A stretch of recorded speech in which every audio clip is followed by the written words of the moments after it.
Why use questions as a learning tool? Well, first of all, questions make a learner commit, and learning becomes sticky when you commit to an answer. Questions also helps the learner build a scaffold for knowledge. You want to start with something that they know, connect it with something they may know, and then finally add new knowledge on top. So first, let's talk about what questions should we ask. And the first step is reflecting on what it is you do as a faculty member. What do I do? Who am I working with? And what level of question fits where the learner is or what they're trying to learn?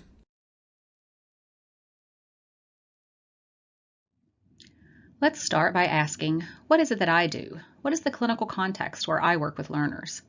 If you're in a general field, your learners may need to learn to diagnose and manage all of the conditions you see. If you're more specialized, learners may need to learn how to elicit a specific history or recognize key diagnoses. While if your clinical work is highly specialized, they may need to learn a more general awareness of the conditions you manage. Next, it's important to ask, who am I working with? What level of learner is this? If it's a student, your questions should focus on creating a differential diagnosis or straightforward management. If it's an early resident, questions that extend to more nuanced diagnoses or taking into account multiple conditions are appropriate.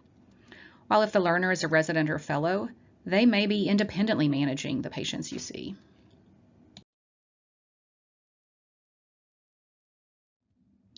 And finally, it's important to think through what level of question fits this learner's clinical experience. For an early student, recall questions about features of small bowel obstruction or common causes of headache may be best. Then we may move up to application questions, asking them to apply their knowledge to this individual patient presentation. The next higher order question asks learners to evaluate their plan, reflecting on the evidence or strength of data that supports their conclusions. And for advanced learners, we may ask them to make predictions about the clinical course or modify their plan based on how the case may unfold.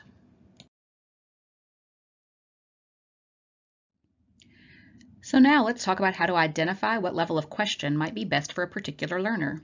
If the learner is working on recognizing a diagnosis in a patient, a recall question about common features of acute pancreatitis may be a good place to start. Whereas if the learner is working on applying their knowledge to a real-world patient, an application question might fit, asking them how to differentiate biliary colic from pancreatitis in this patient.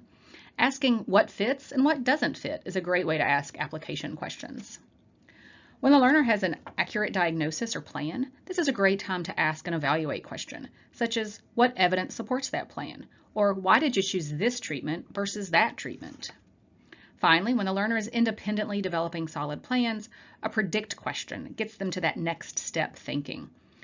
As an example, when do you think the patient will start to improve? Or what will be the first sign of a complication that you should watch out for? Now that we've spent some time talking about what to ask, let's spend a little bit of time talking about how we should ask them. We want to make sure that when we're asking questions, we do it in a way that really prompts thinking and doesn't put learners on the defensive. So, a couple tips. Let's try to ask questions with a sense of wonder. I wonder, how could we tell cholecystitis from pancreatitis? That really demonstrates that we're all learning here together, that this is an active thinking process and kind of creates that safe learning environment. We can also ask questions with a sense of humility, showing that we're not necessarily always sure about what the right answer is either, and therefore, it's okay for them to think, and it's okay for them to get it wrong every now and again. So maybe asking, well, I'm not sure what our next step should be. What do you think? That opens the door for kind of an honest and candid exchange of information. And finally, let's ask with patience. This is super hard, but whenever you ask a really thoughtful question, we got to make sure we give our learners time to think and process and respond. So when you ask a question, start a little stopwatch in your head and try to wait at least 5 or 10 seconds. And that can feel like a really long time. Now, let's also cover how not to ask. We know sometimes asking questions has gotten a bad rap in medical education. So here are some examples. When we ask, could this be lupus? Our learners are thinking, well, yes, of course it could. It could always be lupus. So how can we rephrase that question to really get at what we want to know? So maybe try to open it up. Start broad. Well, tell me a few things that this presentation might be. Or Tell me a few diagnoses that this patient makes you think of.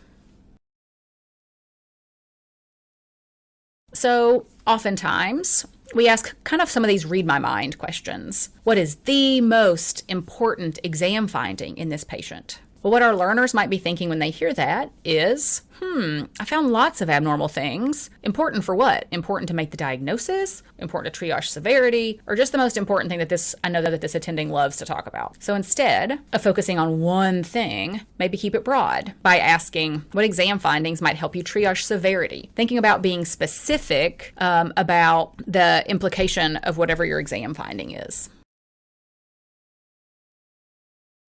What about questions that clearly have right or wrong answers? Yes or no questions. So for example, when we ask, do you know the 3 criteria for acute liver failure? They might be thinking, am I supposed to answer yes or no? Or, well, I think I know 2 of the criteria. Should I say those? Because I don't exactly know all 3. So a different way to ask that question might be, well, how would we diagnose acute liver failure in this patient? Or what clinical signs and symptoms would make you start to worry about acute liver failure?